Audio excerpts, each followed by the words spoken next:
First meeting with Marilyn Monroe. The first meeting is I went to the scene of the location. It's an old brownstone house.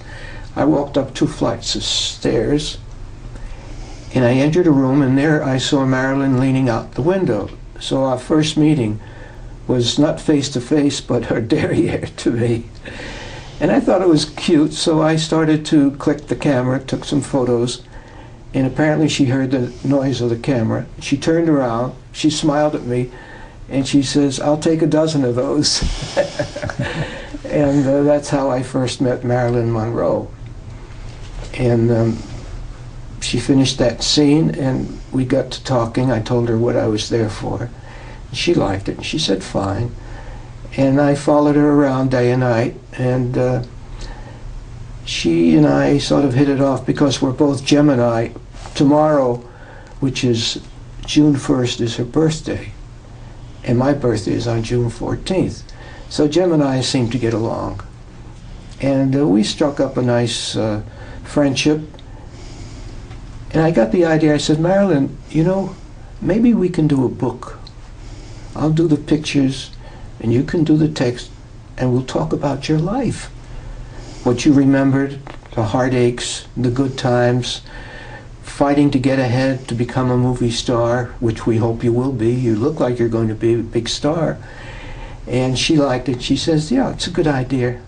Let's think about it. I think you have to give a lot of credit to the 7-year itch, is when I first met her. Because at that time, a very nice guy named Sam Shaw, he's a photographer, he's been around for a long time, and he knows Marilyn a lot too. Sam was working for the film company as not only a photographer, but as an idea man to give them suggestions. And he came up with the idea. He said, look, he says, you know, why don't you have her with a frilly skirt, and we'll take her over where the subway grating is, and we'll have a fan underneath and blow up her skirt. It'll be very sexy. In those days, 1954, that would be daring. Today it's nothing, but then it was daring. So the producer was Charlie Feldman. Charlie said, hey, it's a great idea, I like it. And they had a very nice guy, a German fellow named Billy Wilder, who was a director. And he was very good. And they said, Billy, what do you think of the idea? And he said, yeah, let's ask Marilyn. So they went to Marilyn, and they told her the idea. And she said, sure, okay. They said, this is going to help sell the film. You know, we'll get good publicity. So at 2 o'clock in the morning, we all went over to Lexington Avenue and 52nd Street. There was a theater called the Translux Theater. And the scene was coming out after seeing the film. And it's a very hot day. It was the beginning of September. And the actor playing with Marilyn was a fellow named Tom Ewell, a very good actor. So she says, oh, it's so hot. And they stopped outside the theater at the subway grating. And she says, oh, I'm so hot. She said, let me wait until the train comes by, and they'll blow up air and they'll cool me off. He said, okay. So they're standing there. A train comes by and blows up a lot of air, and her dress goes all the way up. It was a fantastic scene. But at that scene, she was married to Joe DiMaggio. And he's standing there watching the scene with a very famous Broadway columnist for the newspapers called Walter Winchell.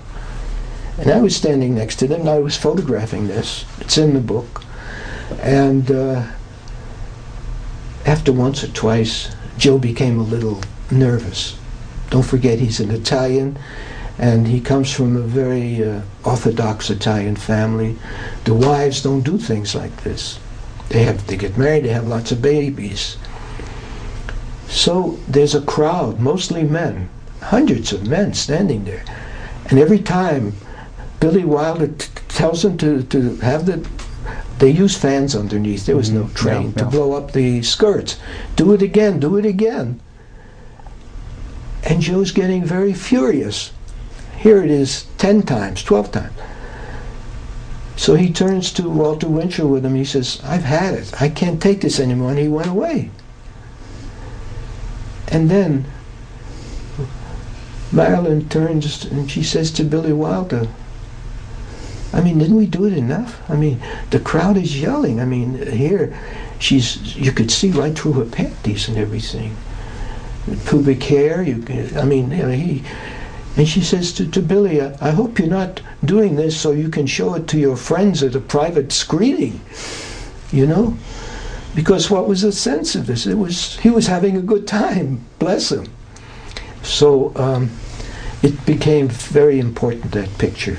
As you probably know, it went all over the world, and it was a scene that has become world famous.